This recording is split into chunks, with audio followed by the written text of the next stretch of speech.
আগে বলেছিলাম নারী, ভ্রকুট আর গণ। এবারে বাকি যেগুলো যেমন মৈত্রী, যোনি, তারা, বর্ষ, বর্ণ, এগুলিকে অতটা গুরুত্বপূর্ণ বলে ধরা হয় না, কিন্তু সবথেকে বেশি গুরুত্বপূর্ণ যে তিনটি ব্যাপার সেগুলিকে আলাদা আলাদাভাবে বুঝিয়েছি। আর মৈত্রী অর্থাৎ সামঞ্জস্য, বন্ধুত্বপূর্ণ ব্যবহার স্বামী স্ত্রীর মধ্যে থাকা খুবই দরকার। তা সেই ক্ষেত্রে মৈত্রী থাকা, মৈত্রীর মধ্যে ৫-এ ৫ বা ৫-এ ৪ বা ৫-এ ৩ মিললেও চলবে।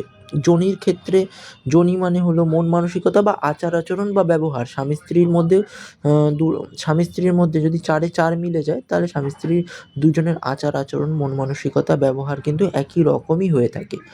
আর ৪-এর মধ্যে যদি ০ মেলে তাহলে কিন্তু মানসিকতার মধ্যে তফাৎ রয়েছে বলা চলে। এছাড়া তারা, তারা হচ্ছে ভাগ্যস্থান। যদি তারা ৩-এর মধ্যে ৩ মেলে তাহলে বলা চলে যে ভাগ্য খুবই উন্নত হবে। বিবাহের পরে প্রমোশন, চাকরি বাকরির দিকে কিন্তু উন্নতি আছে। বর্ষ, বর্ণ এগুলো এগুলো খুব একটা দরকারি না, কিন্তু যদি মিলে থাকে তাহলে ভালো, না মিললেও অসুবিধা নেই। সবথেকে গুরুত্বপূর্ণ যে ৩টি ব্যাপার গণ, ভ্রকুট ও নারী, এই ৩টি কিন্তু বিশেষভাবে লক্ষ্য করার ব্যাপার আছে। এছাড়াও দেখতে হয় মাঙ্গলিক দোষ, যেটা আমি পরের ভিডিওতে আমি বলব।